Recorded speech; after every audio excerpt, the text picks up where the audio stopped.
Hey guys, what's up? Kyal Chal? This is CA Nikunj Goenka, your tax mentor, and yes, welcome to my session number 2 of rapid practice round of CMA Intermediate, CA Intermediate and CS Executive CMA Final सारे बच्चों के लिए जिनका IDT syllabus है। आज आपके लिए हम रैपिड प्रैक्टिस का सेशन नंबर 2 ऑर्गेनाइज कर रहे हैं, जहां पर हम लोग कॉम्पोजिशन स्कीम का सारे क्वेश्चंस डिस्कस करेंगे। कॉम्पोजिशन स्कीम का ऑलमोस्ट इंस्टीट्यूट का MAT plus PTPs, RTPs, MTPs, that is tax saviour book का अपने most of the questions practice करेंगे, जिससे आपका कॉन्फिडेंस लेवल बढ़ जाएगा। सुबह अपने ऑलरेडी कॉम्पोजिशन स्कीम का पूरा रिवीजन कर चुके हैं। कॉम्पोजिशन स्कीम का प्रैक्टिस अपना को करना है आज के सेशन में, तो वीडियो को लाइक करिए और ज्यादा से ज्यादा शेयर करिए सारे स्टूडेंट्स को, so that they can also come to know कि इस वक्त अपना अभी कॉम्पोजिशन स्कीम का सेशन चल रहा है। तो चलो स्टार्ट किया जाए without wasting any time. Composition scheme में अगर अपने बात करें तो guys examination point of view से you can expect one question from this chapter in your examination. तो let's begin. Composition scheme question number 31, which of इसका जो भी नोट्स है आपको टेलीग्राम ग्रुप में मिल जाएगा। आप प्लीज मेरे टेलीग्राम ग्रुप में ज्वाइन कर लेना, टेलीग्राम ग्रुप में जाके देख लेना, आपको सारा नोट्स यहां पर मिल जाएगा। Which of the following persons can opt for composition scheme, इनमें से कौन से पर्संस है जो जीएसटी में कॉम्पोजिशन स्कीम ऑप्ट कर सकते हैं। Persons making any supply of goods which are not leviable to tax under this act, ये तो composition scheme opt नहीं कर सकते। Persons making any interstate outward supply of goods and services except restaurant service, ये भी composition scheme opt नहीं कर सकते। Person effecting supply of goods through e-commerce operator liable to collect tax at source, ये भी composition scheme opt जो है नहीं कर सकते, क्योंकि ये सप्लाई कर रहे हैं through e commerce operator. Person providing restaurant services is the correct answer, yes they can opt for composition scheme. What is the threshold limit of turnover in the preceding financial year for opting to pay tax under, देखो आपको interactive रहना है, live chat में chat चलना चाहिए, मैं देख रहा हूं, ठीक है। ऑल्दो ये प्रीमियर हो रहा है बट मैं देख रहा हूं, आप सबको देख रहा हूं, मैं लाइव चैट में ऑन हूं, आप लोग प्लीज चैट में जवाब देना, मैं लाइव चैट में ऑन हूं, ठीक है। ऑल्दो ये प्री रिकॉर्डेड सेशन है बट लाइव चैट में ऑन हूं, मैं आपको देख रहा हूं, चैट बॉक्स में अपना जवाब देना। What is the threshold limit of turnover in the preceding financial year for opting to pay tax under composition scheme for states other than special category states? Special category states छोड़कर बाद बाकी जो है आपका threshold limit क्या होने वाला है सर? यहाँ पर आपका जो threshold limit होने वाला है वो होने वाला है क्या? 1.5 करोड़, क्योंकि स्पेशल कैटेगरी स्टेट्स के लिए 75 लाख है, तो correct answer is D 1.5 crore. What is the threshold limit of turnover in the preceding financial year for opting to pay tax under composition scheme for special category states? Special category states के ऊपर जो आपका limit है वो आपका हो जाएगा 75 lakh, that is option number C. What simple chapter है? What is the rate applicable under CGST to a registered person being a manufacturer opting to pay tax under composition scheme? Manufacturer को CGST कितना देना पड़ेगा? 0.5%, that is option number C. What is the rate applicable under CGST to a registered person being a hotelier opting to pay tax? अगर वो hotel वाला है, rate applicable पूछ रहा है, अगर वो होटल वाला है being hotelier opting to pay tax under composition scheme, ठीक है, तो यहां पर उसे CGST कितना देना पड़ेगा? यहाँ पे उसे CGST कितना देना पड़ेगा अगर वो होटल एयर है? तो सर 1% की 0.5% की 2.5%। तो guys in this situation let me tell you, अगर वो होटल एयर है, होटल एयर मतलब क्या है सर? वो होटल चला रहा है, यानी वो एकोमोडेशन सर्विसेज दे रहा है, वो रेस्टोरेंट सर्विसेज भी दे रहा है, ठीक है, वो सब तरह का सर्विसेज दे रहा है। अपने क्या पढ़े थे कि अगर आप रेस्टोरेंट सर्विसेज दे रहे हो, लेट मी टेल यू, अगर आप रेस्टोरेंट सर्विसेज एक्सक्लूसिवली दे रहे हो, अलॉन्ग विद दैट आप सप्लाई ऑफ गुड्स कर रहे हो, या अलॉन्ग विद दैट आप सप्लाई ऑफ अदर सर्विसेज दे रहे हो, तो वहां पर आपको 2.5% CGST देना पड़ेगा। लेकिन अपने एक और प्रोविजन पढ़े थे, exclusively any service you are giving under section 10(2)(a), वहां पे आपको 3% CGST, 3% SGST देना पड़ेगा। तो यहां पर क्या बोला sir? You are a registered person and you are a basically hotel.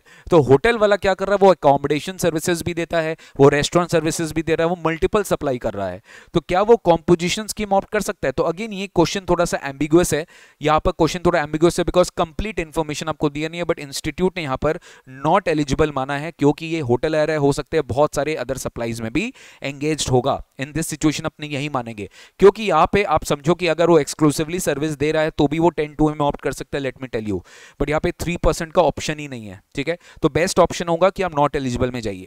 Mister Ram, a trader in Delhi, has opted for composition scheme of taxation under GST. Determine the rate of total GST payable by him under composition scheme. Trader है, दिल्ली का है, तो उसको 0.5% CGST and 0.5% SGST जो है वो rate लगेगा, that is 36 का A. Can composition scheme be availed if registered persons affect interstate supplies? No sir, definitely not. It is not allowed under section 10(2). Answer is option number B. Can a registered person opting for composition scheme collect tax on his outward supplies? क्या registered person जो composition scheme opt करके रखा है वो tax collect कर सकता है अपने outward supplies पे? The answer is no. A clear no. Option number B is the correct answer. Can a registered person offer composition scheme only for one out of his 3 business verticals having the same PAN number? Obviously no. Uniform adoption होना चाहिए for all the registered persons in the same PAN number. The correct answer is option number B, no. Can a registered person under composition scheme claim input tax credit? Can a registered person under composition scheme claim input tax credit? क्या वो composition scheme में input tax credit claim कर सकता है? The answer is definitely no. Obviously वो composition scheme avail करके रखा है, वो ITC claim नहीं कर सकता है. What will happen if the turnover of a registered person opting to pay taxes under composition scheme during the year 22-23 cross the threshold limit? क्या होगा अगर आपका जो टर्नओवर है वो क्रॉस कर गया थ्रेशोल्ड लिमिट में? क्या होगा अगर आपका जो टर्नओवर है वो क्रॉस कर गया थ्रेशोल्ड लिमिट? तो इमीडिएटली आप कॉम्पोजिशन स्कीम डिसकंटिन्यू करोगे and he will cease to remain under composition scheme with the immediate effect. Quarter भी नहीं होगा और कंटिन्यू भी नहीं कर सकता है, वो इमीडिएटली सीज कर लेगा to remain under composition scheme. Option number C is the correct answer. Aggregate turnover does not include. अब ये अपने कॉम्पोजिशन स्कीम कर रहे हैं तो एग्रीगेट टर्नओवर में कॉम्पोजिशन स्कीम में क्या क्या चीज इंक्लूड नहीं होगा? Inward supplies on which tax is payable on reverse charge basis. Obviously ये इंक्लूड नहीं होता है सर. एग्रीगेट टर्नओवर में आपका आउटवर्ड सप्लाई इंक्लूड होता है, इनवर्ट सप्लाई इंक्लूड नहीं होता है. एग्जाम सप्लाई इंक्लूड हो जाएगा तो this is not the answer. Export भी इंक्लूड हो जाता है, this is not the answer. Interstate supplies of the persons having same PAN ये भी इंक्लूड हो जाता है, this is not the answer. तो correct answer is option number A. X Limited has provided the following information for the month of this Jan. आपको aggregate turnover पूछा है तो एग्रीगेट टर्नओवर में क्या क्या इंक्लूड होगा? Intra state outward supply include हो जाएगा 8 lakhs. Interstate exempt outward supply include हो जाएगा 5 lakhs. Turnover of exported goods include हो जाएगा 10 lakhs. Payment made to GTA that is 80,000. ITC not availed by GTA. Payment made to GT यानी आपने inward supply receive किया GTA से, ITC GTA ने avail नहीं किया तो ये इंक्लूड नहीं होगा. तो 8 + 5 13 + 10 23 लाख ये आपका एग्रीगेट टर्नओवर है सर. ये क्या है? एग्रीगेट टर्नओवर है. तो 23 lakh will be the aggregate turnover. तो answer is option number C is the correct answer. The person was operating in regular scheme. Now in the financial year 22-23 he wants to opt for the composition scheme. The person was operating in regular scheme. The person regular scheme में operate कर रहा था. In financial year he wants to opt for the composition scheme. Now current year में उसको composition scheme में opt करना है. Which form he must file to provide details of the input tax credit in respect of the stock of the goods held by him on the day preceding the date of opting in the composition scheme. यानी ये बोलना चाह रहा है कि current financial year में उसको composition scheme opt करना है, उसको किस फॉर्म में डिटेल्स देना चाहिए of ITC in respect of the closing stock. तो वेरी गुड क्वेश्चन. यहां पर अपने पढ़े थे कि अगर आप कॉम्पोजिशन स्कीम लेना चाह रहे हैं, राइट गाइस, तो यहां पे आप जिस दिन कॉम्पोजिशन स्कीम लेना चाह रहे हैं उसके एक दिन पहले का जो भी स्टॉक का क्रेडिट है वो आपको रिवर्स करना पड़ेगा. तो यहां पर अपने पढ़े थे ITC 03 बोल के एक फॉर्म होता था. ITC 1 अवेल करने का फॉर्म होता था और ITC 3 रिवर्स करने का फॉर्म होता था. तो ITC 3 वो फॉर्म है जिसके बेसिस पे आप अपना रिवर्सल करोगे. The person was operating under normal scheme but now he wants to convert into composition scheme. Which form he must file? Person क्या था? बेसिकली स्विच ओवर कर रहा है, वो नॉर्मल स्कीम से कॉम्पोजिशन स्कीम में जा रहा है. तो यहां पर उसे CMP2 इंटीमेट करना पड़ेगा before the commencement of the financial year that he wants to opt for composition scheme. और वो इंटीमेट करेगा किसमें? CMP2 में.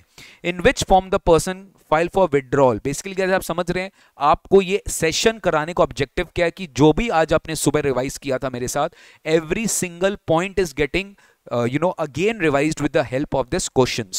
ये questions basically आपके concepts को बहुत strong कर रहा है and you will be definitely connecting everything again with the help of the revision classes which I have done in the morning, right? In which form can the person file for withdrawal of composition scheme? The correct answer is CMP4. CMP4 में वो withdraw करेगा for the composition scheme. What document shall a person under a composition scheme issue to its customer? What document shall a person under composition scheme issue to its customer? क्या document वो person composition scheme में issue करेगा customer को? What document shall a person under composition scheme issue to its customer? तो यहां पर पूछा है कि सर कस्टमर को जो कॉम्पोजिशन स्कीम वाला पर्सन इशू करेगा वो है bill of supply. The answer is what? Bill of supply. Option number A is the correct answer. Which return must be filed by the composition dealer? GSTR 4. GSTR 4 has to be filed annually by 30th April of the next financial year. Can a person paying tax under composition scheme make supply of goods to SEZ located in the same state? Very good question. Sir, अगर if you are making supplies to SEZ, this means it is a deeming fiction in section 7 of IGST Act that it is deemed to be an interstate supply. And if you are making an interstate supply, definitely you cannot offer composition scheme. तो definitely यहाँ पर result आता है कि if you are making supplies in SEZ, although it is in the same state, it is deemed to be an interstate supply. And if it is an interstate supply, he will not be eligible to offer composition scheme. Calculate the tax to be paid by C, a composition dealer who supplied laptops, being a trader, from the following data. एकदम simple है, मैं laptop supply कर रहा हूं as a trader, मुझे tax calculation पूछा है to be paid by C, a composition dealer. ठीक है, तो cost of the purchase is 3 lakh plus GST इतना है, प्रॉफिट मार्जिन इतना, आपको टर्नओवर पे टैक्स निकालना है. ठीक है ना, तो 3 लाख पे आप पहले ये चेक करो, जीएसटी का क्रेडिट तो आपको मिलेगा नहीं. तो अगर आपको जीएसटी का क्रेडिट मिलेगा नहीं तो जीएसटी आपका कॉस्ट का पार्ट बन जाएगा. तो 12% ऑफ 3 लाख कितना हुआ? 36,000. ठीक है, तो 3,36,000 आपका परचेज कॉस्ट हो गया. इस पे आपको क्या करना है? आपको 40% प्रॉफिट मार्जिन ऐड करना है. इस पे आपको क्या करना है? आपको प्रॉफिट परचेज कॉस्ट पे प्रॉफिट मार्जिन ऐड करना है, दैट इज 40%. तो 3,36,000 जो है, 3,36,000 जो है, इस पे आपको 40% जो है आपको ऐड करना पड़ेगा. ठीक है, क्योंकि परचेज कॉस्ट आपका 3,36,000 है और इस पे आप 40% क्या करेंगे? ऐड कर देंगे, विच इज कमिंग टू 1,34,400. ठीक है, तो this is coming to what? 4,70,400 आपका टोटल क्या हो गया? वैल्यू ऑफ सप्लाई हो गया, मतलब टर्नओवर हो गया बेसिकली. अगर आप प्रॉफिट ऐड करते हो तो ये आपका सेलिंग वैल्यू हो गया. Now you have been asked that you are a trader. आप क्या हो? आप एक ट्रेडर हो, और एक ट्रेडर को क्या करना पड़ता है? 1% जीएसटी पे करना पड़ता है. ठीक है, तो वो कॉम्पोजिट डीलर है, वो 0.5% सीजीएसटी पे करेगा, 0.5% एसजीएसटी पे, बेसिकली 1% पे करेगा. तो इसका 1% कितना हुआ? 4,704. तो option number A is the correct answer. This was a good question. इस तरह के सवाल आपके एग्जाम में आ सकते हैं. If the show cause notice in form GST CMP 5 has been issued on 15th March 2019. Simple है, अब आपसे प्रोसीजरल क्वेश्चन पूछ रहा है. If the show cause notice in CMP 5 has been issued on 15th March 2019, then by when can the taxpayer submit his reply? यानी CMP 6 में उसको कितने दिन में रिप्लाई देना पड़ेगा? CMP 6 में उसको कितने दिन में रिप्लाई देना पड़ेगा? शो कॉज आया CMP 5 में, और CMP 6 में उसको कितने दिन में रिप्लाई देना पड़ेगा? 90 days, 180 days, 15 days या 60 days? Sir, he has 15 days time to submit his reply in CMP 6. Next, service provider other than section 10 of CGST Act can opt to pay GST under composition scheme only. क्या लिखा है? Section other than section 10 of CGST Act. Service provider का अगर हम बात करें, other than section number 10 मतलब जो रेस्टोरेंट सर्विस में नहीं है, other than section number 10 of CGST Act, जो सर्विस प्रोवाइडर बाद बाकी है, वो जीएसटी में कब ऑप्ट कर सकते हैं? अगर आपको कुछ याद होगा तो 10(2)A में अपने पढ़े थे, if their aggregate turnover in the preceding financial year does not exceed 50 lakh. ठीक है, अगर वो 50 लाख से ज्यादा नहीं है तो he can basically opt for composition scheme. बाद बाकी सिचुएशन में सेक्शन 10(2)A एप्लीकेबल नहीं होगा. बाद बाकी सिचुएशन में सेक्शन 10(2)A एप्लीकेबल नहीं होगा. तो ये कुछ सवाल थे, लगभग 22 MCQs थे, जिसमें ऑलमोस्ट आपके सारा तरह का procedure, forms, time limits, composition ले सकता है कि नहीं. बहुत छोटा सा टॉपिक है, सिंपल सा टॉपिक है कि आप ले सकते हो कि नहीं ले सकते हो. ये सब तरह के सवाल थे. अब अपने आते टैक्स सेवर बुक में. मैं सब रेडी करके रखा हूं, आपका टाइम वेस्ट नहीं होगा. कम से कम टाइम में मैक्सिमम आउटपुट आपको दिया जाएगा हमारे सारे सेशंस में. राइट, आज तो प्रीमियर चल रहा है, कल मंडे को 11 AM अगेन मैं लाइव आऊंगा. 7 PM अगेन मैं लाइव आऊंगा, ठीक है। कल का चैप्टर जो भी है आपको शेड्यूल में बताया गया वही चैप्टर आपको कराया जाएगा, आपको लाइव रहना है मेरे साथ, बस आप इतना ध्यान रखिएगा, ठीक है ना। यस, चलो स्टार्ट किया जाए। राजू, ये सब एग्जाम के सवाल है, आपके एग्जाम में पूछे जा सकते हैं। Raju is engaged in the manufacture of fly ash bricks. Raju is engaged in the manufacture of fly ash bricks in the state of Kerala. Raju is engaged in the manufacture of fly ash bricks in the state of Kerala. He started his activity in the month of April and deals only in intrastate. His tax consultant advised him to register under Commission levy under GST as Raju's turnover is expected to be below 1 crore for the said financial year. अरे भाई, ये fly ash bricks बना रहे हैं, ये कहाँ से लेगा Commission scheme? फिर भी समझ लेते हैं। Dharun provides service as a business facilitator to Zeo Bank Limited by facilitating in the opening of bank account to villagers. Very good question. Very, very good question. Dharun provides services as a business facilitator to Zeo Bank Limited by facilitating in opening of bank account to villagers in its rural branches in Punjab. And he earned a commission of 22 lakh in the month of April. So far, he is not registered under GST. Dharun's tax consultant advised him that he is liable for registration under GST as his gross receipts exceeded rupees 20 lakhs. Dharun has no other receipt या business activity other than the above. मतलब Dharun एक business facilitator है, वो bank को service दे रहा है in opening of bank account to villagers in its rural branches in Punjab. कुछ याद आना चाहिए इसको देखकर। एंड इसके लिए धरुण को क्या मिल रहा है? He is getting a commission from the bank, he is getting a commission from the bank. तो धरुण के कंसल्टेंट ने उसको एडवाइस किया that he is liable to register under GST law because his turnover exceeds 20 lakhs and he has no other activity, the business activity. You have to require to briefly discuss the provision and determine the validity of the given advice. आपको advice का जो है validity बताना है। तो first situation में it is clear, since he is engaged in the manufacture of fly ash bricks he is not allowed to offer composition scheme. Only one of the condition is that he must not be engaged in the manufacture notified goods, that is fly ash bricks. Therefore, in the given case, since Raju is engaged in the manufacture of fly ash bricks, since Raju is engaged in the manufacture of fly ash bricks, he cannot offer commission levy even though his aggregate turn the preceding financial year is nil. Next Dharun के case में क्या है sir? अगर आपको ये याद होगा, ये रूरल ब्रांचेस है, it is an exempt supply. अगर आपको याद होगा, ये रूरल ब्रांचेस है, it is an exempt supply.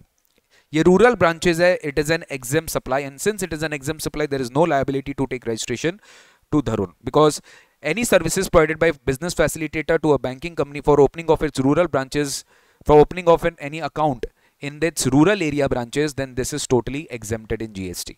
ठीक है, तो exempt हो जाएगा and therefore there is no liability to take any registration in GST. Next आते हैं, Swaminathan started the business of supplying shoes in the state of Kerala from 1st April. He makes only intrastate supply. His turnover for the current quarter was 20 lakh and for second quarter July to September was 100 lakh.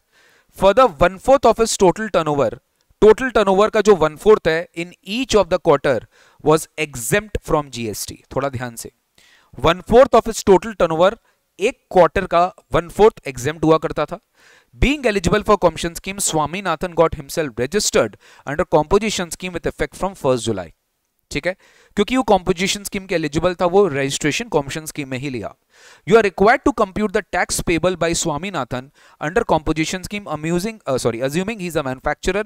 Will your answer be different if he is a trader? No, definitely not. ठीक है, now यहाँ पे sir exempt supply का कोई value नहीं है, क्योंकि sir अच्छा हाँ, अगर वो ट्रेडर हो जाएगा तो डिफरेंट होगा, क्योंकि ट्रेडर टैक्सेबल सप्लाई पे ही जीएसटी देगा. ट्रेडर टैक्सेबल सप्लाई पे ही जीएसटी देगा. तो आपका टोटल टर्नओवर कितना है? 20 + 100, राइट? तो 120 पे अगर वो मैन्युफैक्चरर है तो उसको 1% टोटल जीएसटी देना पड़ेगा. लेट मी टेल यू, अगर वो मैन्युफैक्चरर है तो उसको 120 लाख पे टोटल जीएसटी देना पड़ेगा. ठीक है, 1%, because he is a manufacturer. For him total turnover पे जीएसटी लगेगा. बट इफ 1/4 इज एग्जेम्प्ट, तो यहां पे अपने को क्या करना है? 3/4 टैक्सेबल है. अगर 1/4 एग्जेम्प्ट है तो 120 का 3/4 क्या है? टैक्सेबल. तो अगर 120 का 3/4 टैक्सेबल है तो इस टैक्सेबल पार्ट पे ही ट्रेडर को टैक्स देना पड़ेगा. सर मैं आपको शॉर्ट में जवाब दे रहा हूं, ठीक है, बाकी अपने नीचे देख लेते हैं। तो टैक्सेबल पार्ट पे ट्रेडर टैक्स देगा, बट जो टोटल टर्नओवर पे उस पे मैन्युफैक्चरर टैक्स देगा। तो देखो क्या लिखा है, 1% ऑफ द टोटल टर्नओवर है and 1% of the taxable turnover है फॉर ट्रेडर, ठीक है।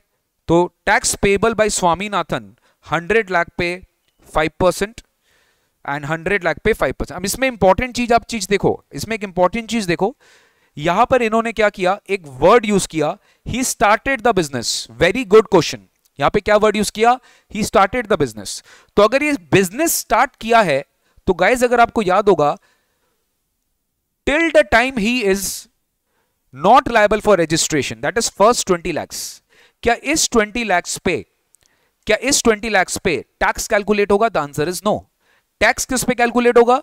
The turnover after crossing the limit of 20 lakhs, that is ये 100 lakhs, क्योंकि पहला क्वार्टर में ये जो टर्नओवर किया है, इस क्वार्टर में 20 लाख का टर्नओवर किया जिसमें वो लायबल ही नहीं था रजिस्ट्रेशन के लिए। तो फॉर दैट, ऑल्दो ये एग्रीगेट टर्नओवर में इंक्लूड हो रहा है 120 लाख, ये मैंने आपको 120 लाख एग्रीगेट टर्नओवर का कैलकुलेशन दिखाया है, बट जब आप टैक्स कैलकुलेट करेंगे, ये टैक्स कैलकुलेशन इस 20 लाख पे नहीं होगा, ये टैक्स कैलकुलेशन खाली 100 लाख पे होगा, which is 0.5% and 0.5% CGST।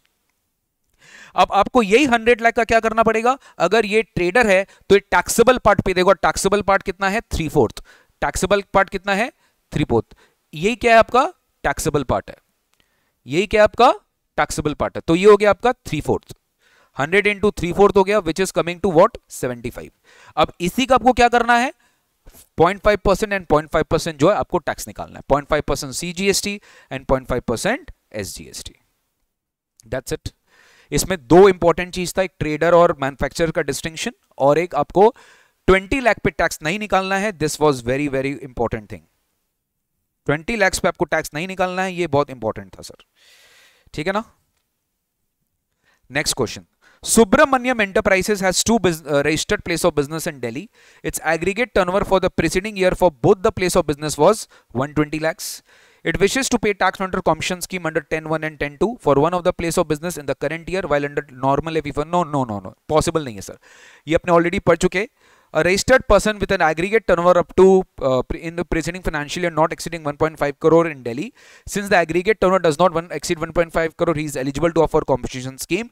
However, all the registered persons registered in the same PAN should opt for composition scheme. If any one registered person opt for normal scheme, then such cases में Subramaniam Enterprises will either have to opt for composition scheme for all the registered persons or normal levy for both the places of business. ठीक है, ये हो गया आपका next question.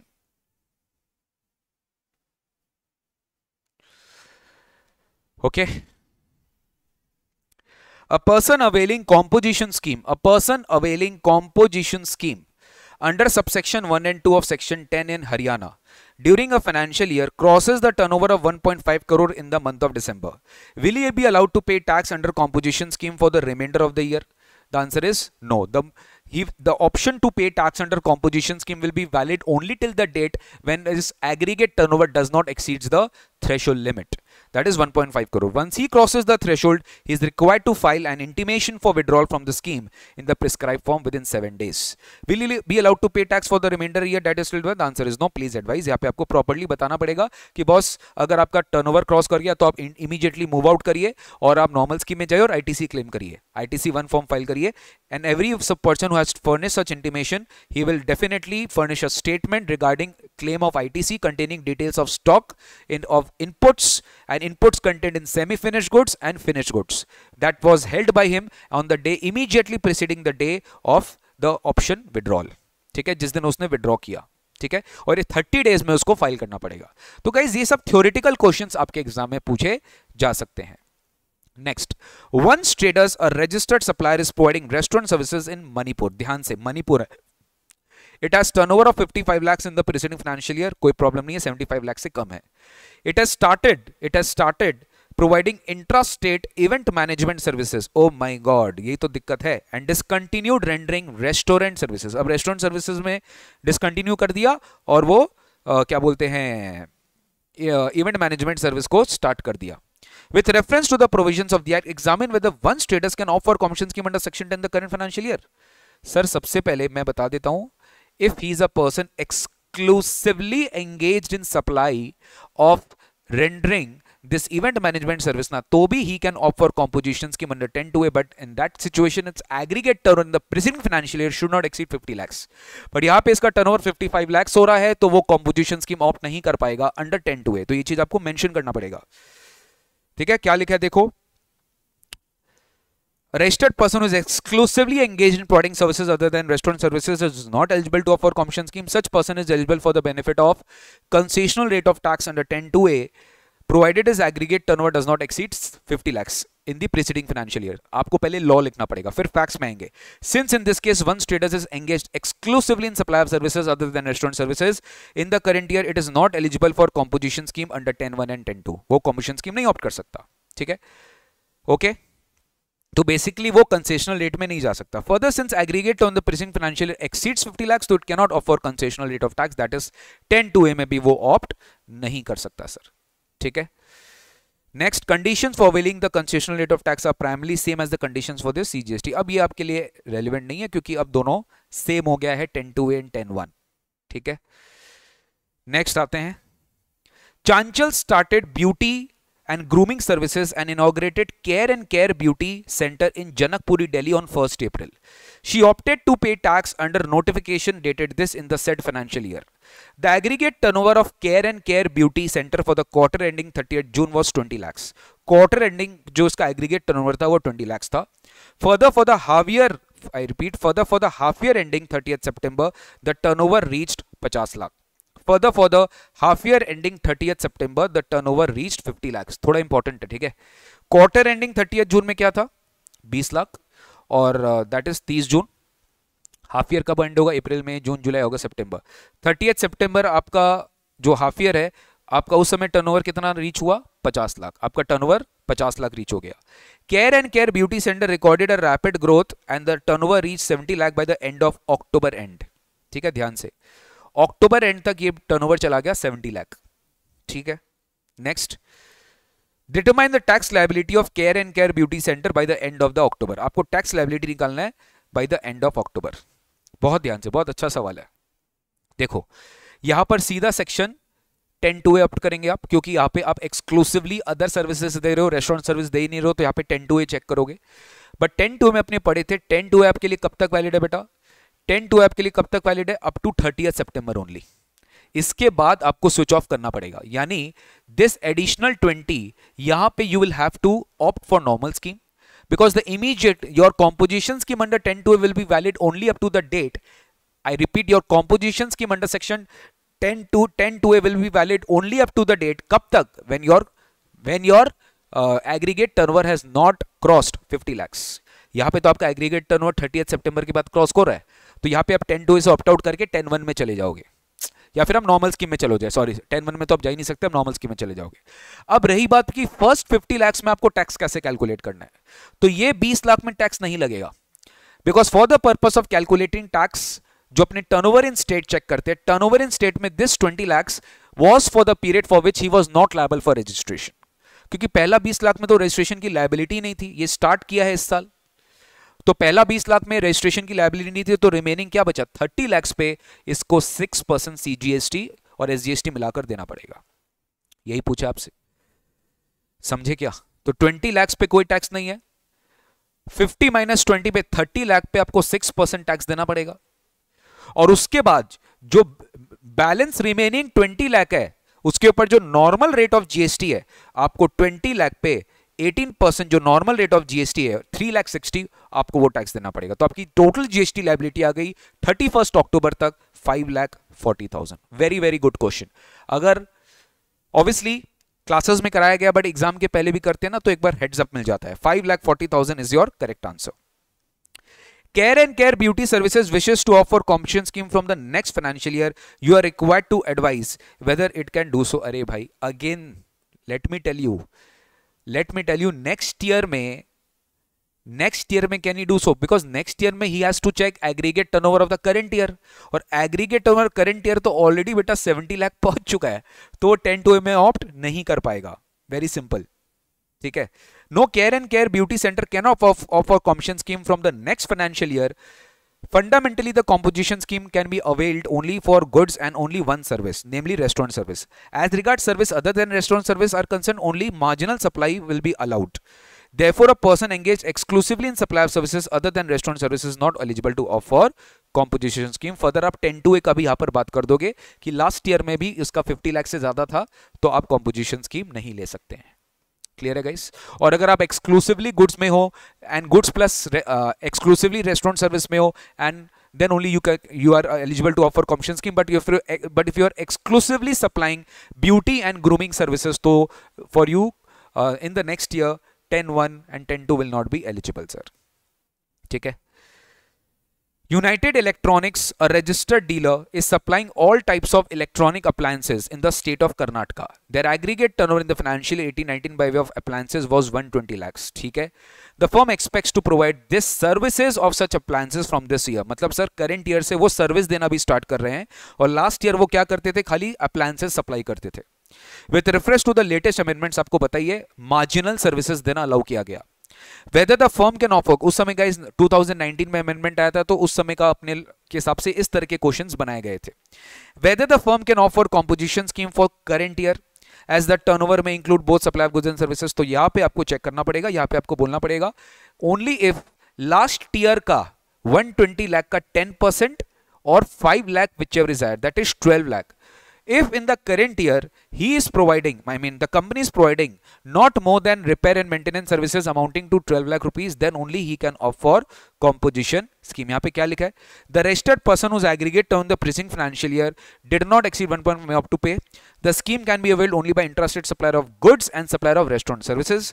How the composition scheme permits marginal services other than restaurant services for a specified value along with the supply of goods and restaurant services. Thus, United Electronics can opt for composition scheme for the current year as its aggregate turnover is less than 1.5 crore in the preceding financial year and it is not engaged in interstate outward supply. ठीक है? तो यहाँ पे basically आपको ये बताना था कि मार्जिनल सर्विसेज देना अलाउड है, बट कितना अलाउड है ये यहाँ पर आंसर में लिखा हुआ नहीं है, आप लिख दीजिएगा. If yes up to what amount. Okay, next question यही पूछ लिया, कितना अमाउंट तक वो करेगा सर? देखिए 10% ऑफ 120 और 5 लाख द करंट ईयर. तो basically united electronics can supply maximum services in the current year up to 12 lakh, उससे ज्यादा वो नहीं कर सकता. ठीक है? तो गाइज ये सब सवाल थे, और भी देखिए बहुत इजी क्वेश्चंस है, मेजॉरिटी टाइप. देखिए मेरा ये इंटेंट नहीं है कि आपको एक एक क्वेश्चन कराऊं स्पून फीडिंग करके. Variety of questions, quality questions कम से कम टाइम में करवाना है जिससे एग्जाम में सवाल आए. ठीक है? अगर एक ही तरह के क्वेश्चंस में 2 4 5 बार करा दूं तो कोई मतलब नहीं है. वैरायटी ऑफ क्वेश्चंस कराना मेरा ऑब्जेक्टिव है. बाद बाकी ये जो टैक्स सेवियर बुक है मेरे एग्जिस्टिंग स्टूडेंट्स को ऑलरेडी ये प्रोवाइड किया गया है. जो बच्चे ऑलरेडी मेरे से पढ़ रहे थे उनके पास ऑलरेडी बुक है, एंड जो बच्चे लेना चाहते हैं वो मेरे वेबसाइट से ले सकते हैं. 2-3 दिन टाइम लगेगा, मेरे वेबसाइट में अपलोड हो जाएगा, आप देख लीजिएगा प्लीज. ठीक है ना? Thank you so much guys, I hope everything is fine. And ये था अपना कॉम्पोजिशन स्कीम का सेशन. कॉम्पोजिशन स्कीम ने हमने सब कुछ डिटेल में डिस्कस किया. Everything is discussed with you. Composition scheme में ऐसा कोई पॉइंट नहीं है जो हमने छोड़ा है, सब चीज आपको बताया गया है. और आई होप आपको ये रैपिड प्रैक्टिस सेशन और ये रैपिड रिवीजन सेशन समझ में आ रहा है और आप इसको एंजॉय कर रहे हो. एंजॉय करना इज मोर इंपॉर्टेंट. एंजॉय करते हुए पढ़ाई करिएगा, वरना आपके लिए डिफिकल्ट हो जाएगा. ठीक है? मैं 100% दे रहा हूं. मैं सच बताऊं, मैं अपना 100% दे रहा हूं. आपके लिए प्री रिकॉर्ड कर रहा हूं. अब जैसे आज वाला जो टाइम था, मेरा कोई फैमिली कमिटमेंट्स था, मैं नहीं अटेंड कर पाता, तो मेरे को फैमिली में जाना पड़ता, वरना फैमिली में जवाब देना पड़ता भाई कि तुम दिन भर क्लास ही लेता रहेगा क्या. लेकिन मैं सोचा कि पहले प्री रिकॉर्ड कर लूं आपके लिए और उसी टाइम पे प्रीमियर हो, ताकि आपका शेड्यूल गड़बड़ाए नहीं गाइस. यही मेरा इंटेंट है. तो अगर मैं आपके लिए 100% क्या बोलना हूं ना, 100% दे सकता हूं, तो आप भी अपने लिए 100% दे सकते हो. ठीक है ना? बस आपको मेरे साथ रहना है. Every day morning 11 AM and every day evening 7 PM you have to come in my channel and you have to see everything live. आपको मेरे साथ लाइव रहना है. ठीक है? और ये चैट बॉक्स में रिप्लाई करते रहना है, और चैनल को सब्सक्राइब करना भूलिए मत, बेल आइकन बटन दबाना भूलिए मत, और शेयर करना भूलिए मत. शेयर करना इंपॉर्टेंट है. अपने दोस्तों तक शेयर करिए, टेलीग्राम ग्रुप्स में शेयर करिए, सो that they can be aware. आज भी मेरे पास मैसेजेस आता है कि सर मेरे को रिवीजन क्लासेस करना है. अरे भाई, मैं रिवीजन क्लासेस करवा रहा हूं, आप देखो तो मेरे यूट्यूब चैनल में जाके. तो बच्चों तक मैसेज पहुंचाने में थोड़ा समय लगेगा, बट वो मैसेज आप लोग के थ्रू मैं पहुंचाना चाहता हूं, तो इसलिए बार बार मुझे बोलना पड़ता है। और मेरा कोई गाइस, मेरा कोई पर्सनल वेस्टेड इंटरेस्ट है नहीं, और ऐसा भी कुछ नहीं है कि ना मुझे यूट्यूब से कुछ अर्न करना है या ऐसा कुछ है, ऐसा बिल्कुल भी नहीं है, ठीक है। मेरे को सेल्फलेसली सर्विस देना है जो मैं आप लोग के लिए कर रहा हूं। रिवीजन क्लासेस मेरे को लगता है टैक्स में बहुत रिक्वायरमेंट होता है, हर एक चैप्टर में एक इंटीग्रिटीज होती है जो बच्चों को समझ में नहीं आती है, इसलिए मैं करवाता हूं, वो मेरा ड्यूटी है और मैं करवाता हूं selflessly to all my students and to anyone who is actually not able to understand this subject. To them also I want to teach, even if they are not my student. कोई problem नहीं है। हर कोई बच्चा अगर कोई CA CMA CS कर रहा है और वो ये कोर्स कर रहा है, प्रेस्टिजियस कोर्स कर रहा है, तो मैं तो बोलता हूँ भाई कि आप कहीं ना कहीं है तो आप मेरे से जुड़े हुए हो, भले ही आपने मेरे से क्लासेस लिया हो या नहीं लियो, दैट डजंट मैटर सर, ठीक है, वो मैटर नहीं करता है। बस आप सब्सक्राइब करके रखना सो दैट आपको सारा अपडेट्स मिलते रहेगा इस। So that's it from my side. Thank you so much for being a part of this session and मिलते हैं आप लोग से कल 11 बजे। Till then take care, God bless you, take care of your health and your family. पढ़ते रहिए और एग्जाम के पहले धूम मचा के पढ़िए, क्योंकि अभी जितना पढ़ लेंगे ना एग्जाम के बाद उतना ही स्वीट टेस्ट आएगा। अभी बर्न कर लीजिए, अपने आप को पूरा जला दीजिए, इतना बर्न कर लीजिए कि बाद में आप को इतना स्ट्रांग हो जाएंगे कि बस आप बोलेंगे हम जितना वर्स से वर्स सहना था ना हम सह लिए हैं। अब तो आगे आपको खाली फ्लावर्स ही मिलेंगे, आपके पाथ में फ्लावर्स बिछे हुए रहेंगे, पेटल्स बिछे हुए रहेंगे और आप आराम से एंजॉय करोगे after your examination results come out. And जो स्माइल आप अपने पेरेंट्स के चेहरे पे देखोगे, उस स्माइल के लिए आज आप पढ़ाई करिए। ये इंपॉर्टेंट मोटिवेशन है आप लोग के लिए, ठीक है ना। चलो bye bye, take care, God bless you, see you tomorrow at 11 AM। भूलना नहीं है, आना जरूर। Bye bye.